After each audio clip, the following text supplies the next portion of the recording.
Hey guys, today for our reading lesson, for our writing lesson, we are going to look at chapters 3 through 10. So we're going to be looking at the middle of our book in the story of Diva and Flea. So we've talked about the characters. We've learned a little bit about the characters. We've talked about the setting, which was all in the beginning of the story. Now we're going to look at the middle. And the reason that we are splitting this book apart like this is because your job after we finish the whole story is going to be to write an extra chapter in the book about Diva and Flea. So you're going to use the courtyard as your setting. You're going to use Diva and Flea with the character traits that they have in the story to write about a new event. So I want you to pay attention to the events that we have in the middle today. Now, you will not be writing it yet. You will not write it until we read the end of the book, too.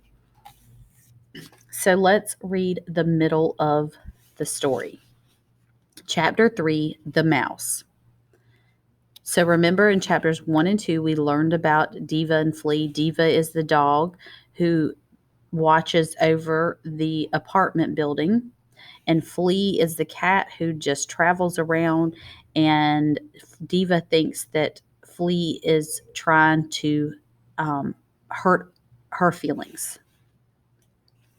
The next day, Diva trotted into the courtyard, expecting to see the large cat and to hear his loud laugh. But the cat was not there. It was quiet.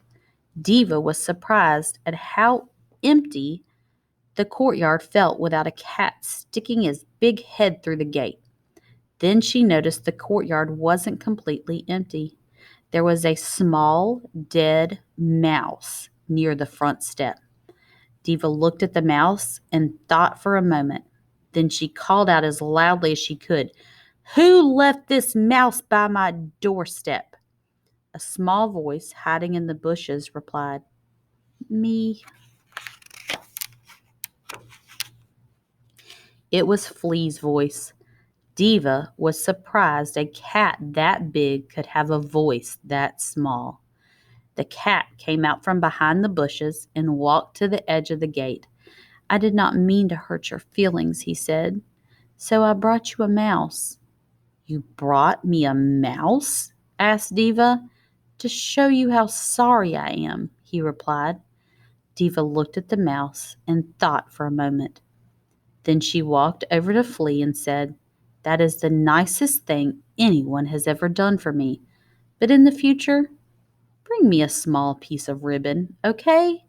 Flea laughed, and this time, so did Diva.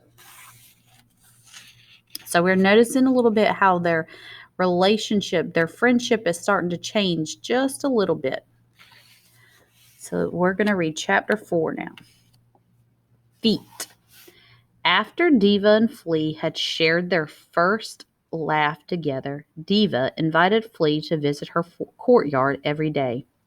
Diva would stand by the gate as Flea told stories about the underground rooms on wheels, the people who drink coffee all day, the piece of salami and the broom that missed, and more of his many adventures. Diva had never thought about the world beyond her courtyard until she heard Flea's amazing stories. She especially liked the one about the tower so tall and so pointy that it could cut a cloud in half, like a knife slicing through a soft piece of delicious cheese. Diva loved cheese. For Diva, just inside her courtyard gate was the most wonderful place on earth for listening to Flea's stories. There, the sun warmed her fur and his stories warmed her imagination. But then, as often as not, she would hear the ominous click-clacking of feet either entering or exiting the apartment building. Diva was a small dog, smaller than a person's foot. The way a foot tended to come crashing down from the sky made her aware of just how squishable she was. The fact that feet usually traveled in pairs did not help things one bit. As soon as she heard the telltale click-clacking, Diva would yell, "Feet!" and run away. After enough time had passed, Diva would slowly return to the courtyard. Then Flea could resume his story. That is, until that telltale click-clacking returned. Diva couldn't help but yell, "Feet!" and run away again. It was who she was. "I like telling you my stories," Flea told Diva with a smile, "but they sure take a long time to finish."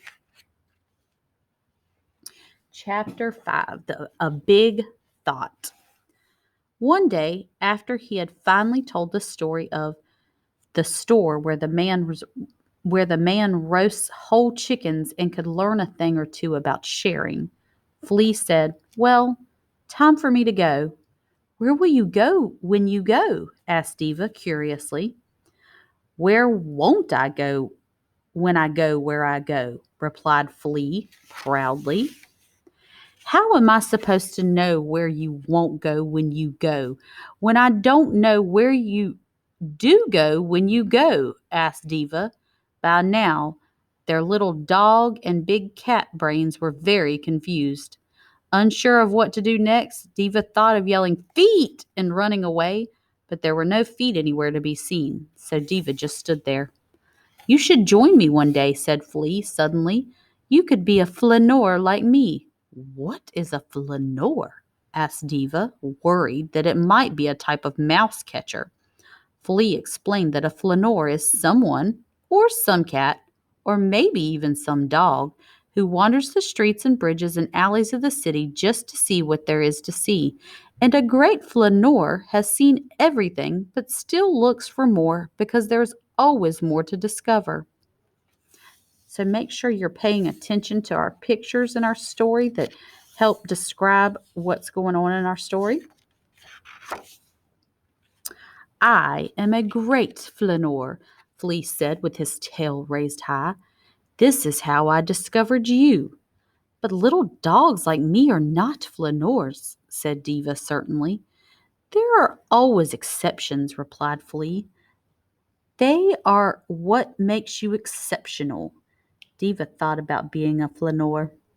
Simply imagining the big buildings and the giant parks and the wide avenues and the towers that could cut a cloud in half made her shiver.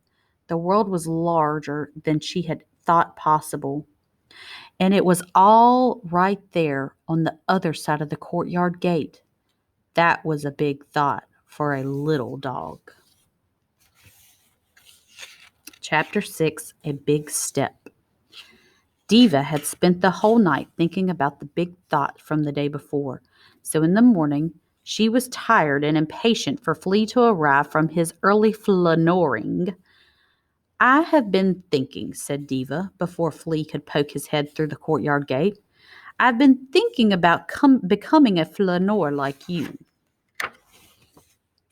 "Excellent," purred Flea. "Let's go." "Now?" asked Diva. "A flaneur does not need a plan to have an adventure," said Flea. "A flaneur creates an adventure whenever the opportunity arises." "Oh," said Diva quietly. Even though she had spent the whole night thinking, she had not thought of that. "I can show you the giant tower that can cut a cloud in half," said Flea unexpectedly, "and it's just around the corner." "Around the corner?" gulped Diva. She also hadn't thought she would have to travel that far. "Come on," said Flea as he turned and dashed onto the sidewalk. Diva did not move. Flea looked at her from the middle of the sidewalk and smiled a nice smile. "Take a little step and see how it feels," he said. Even a little step felt like a big step to Diva. The sidewalk was large and different and very not courtyardy, but if Flea was there, and he was, then it couldn't be all that bad. So slowly and carefully, Diva scrunched her nose and followed in Flea's paw steps. She passed through the courtyard gate for the first time ever, leaving behind the only place where she had lived her whole entire life. It took her many steps to reach Flea on the sidewalk, but eventually she did. "Isn't this fun?" asked Flea. Diva did not think it was fun, but it was exceptional. Chapter 7, The Corner. Diva could not believe she was with Flea on the sidewalk. The world looked very different from all the way out there. She could even see her apartment building.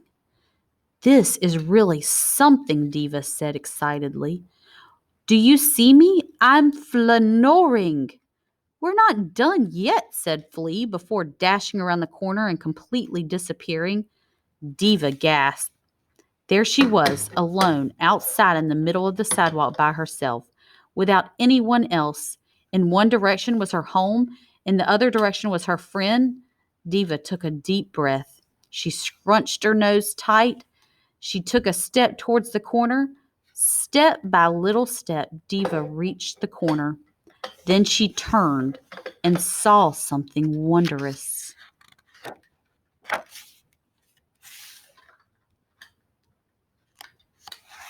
This is a picture of the Eiffel Tower. And there's Diva and Flea looking at the Eiffel Tower. In front of her stood a giant steel tower, completely different than she had imagined. Yet just like Flea had described it, big and strong and gentle and delicate all at the same time, it was so beautiful. Diva felt both smaller and larger just being in its presence. A tower that amazing makes people stop and stare. A tower that tremendous makes people from all over the world come just to see it. Lots and lots and lots of people. Lots and lots and lots of people with lots and lots of feet. I am not a great flaneur yet, said Diva to herself a few seconds later, safely deep inside the apartment building at 11 Avenue La Play. But I am brave. Chapter 8, A Strange Noise. Flea surprised Diva by arriving outside the courtyard gate first thing the next morning. He was eager to discuss the adventure of the tower around the corner. Diva thought she had been very brave. Flea wasn't so sure Diva had been as brave as she thought she had been. But then again, as Diva pointed out, Flea hadn't tried something new the day before. Suddenly, Flea became very quiet. I did not mean to hurt your feelings, said Diva. It's not that, replied Flea. He had heard a strange noise from inside the building. It sounded like whoosh, whoosh, or maybe it sounded like whoosh, whoosh. Flea wanted to know what that sound was. Oh, said Diva simply. That's breakfast. Breakfast? Asked Flea, sounding out the words for the first time. This was exciting. Flea was discovering a new thing. He pondered for a second. Then he asked with a touch of jealousy, Is breakfast your friend? Kind of, replied Diva with a laugh. Come and see. Suddenly, Diva ran through the doorway into 11 Avenue La Play. She looked at Flea from inside and smiled a nice smile. Take a little step and see how it feels, she said. Very funny, replied Flea, but he did not move. Are you coming? Diva asked. I am a flaneur, Flea said. Of course I am coming. But still, he did not move. Chapter 9, A Grand Sight. Flea was a great flaneur, but he was no fool. He knew there were many surprises inside of buildings, some of which included brooms. The fact that brooms usually swung at visiting cats did not help things one bit. But if Diva was inside, and she was, then it couldn't be that bad. So slowly and carefully he followed in Diva's paw steps. Flea had seen many things, and yet his tail shot up when he saw the grand entrance hall. There were giant mirrors and golden frames, fancy designs carved on the stone walls, and a marble floor that made Diva's toenails click as she walked across it. There was also an open door. "That is where I live," said Diva, before dashing through the doorway and completely disappearing. Flea took a deep breath and said, "It is a good thing I am so brave." But he did not say it very loudly. Then he crept towards the door.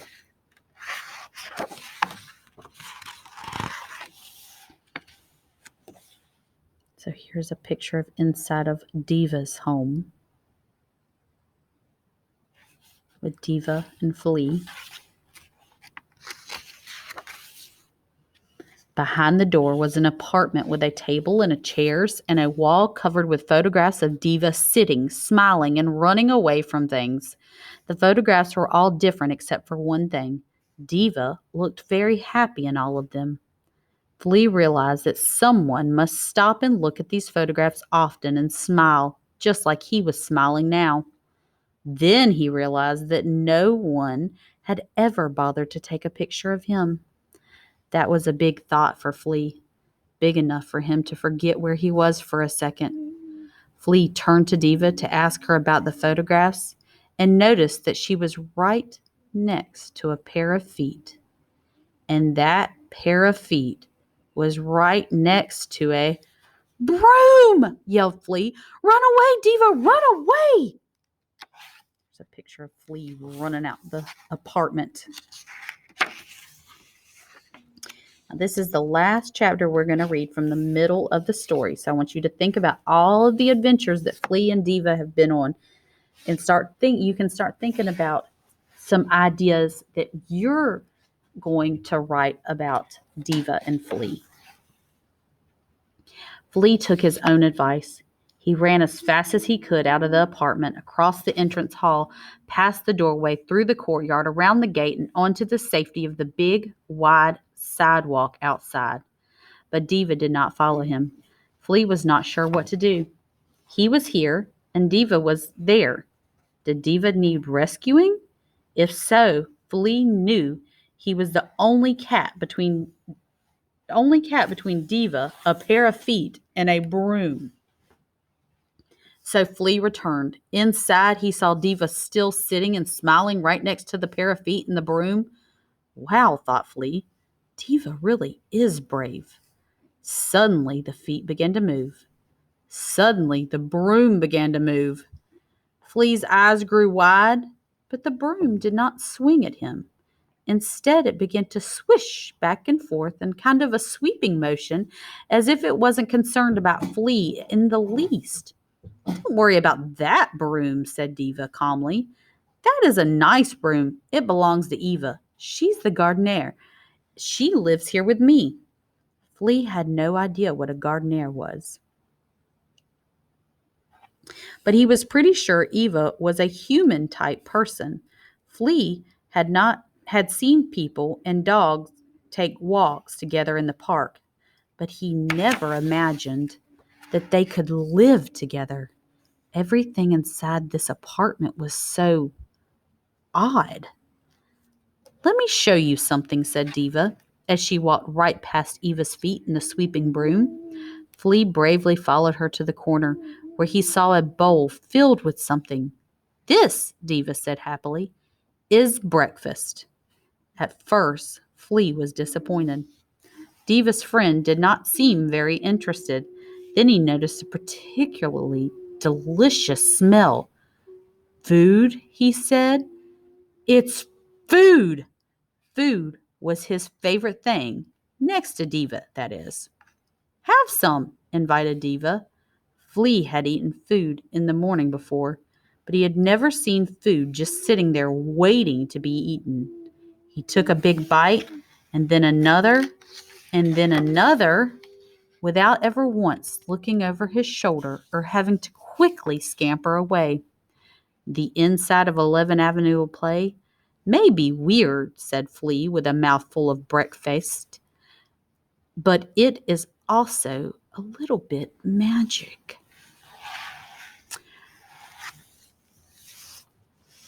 All right, so tomorrow we will read the end of Diva and Flea. But for today, I want you guys to just spend some time thinking about what happened in the middle. So I want for you, you can draw pictures in your writing journal, or you can write in your writing journal. Just start brainstorming some ideas of some events that you want to happen in the story that you write about Diva and Flea. Now remember, Diva and Flea are going to be the same characters with the same setting, but you're going to write about an adventure of Diva and Flea. But right now you are just brainstorming until we finish the story tomorrow.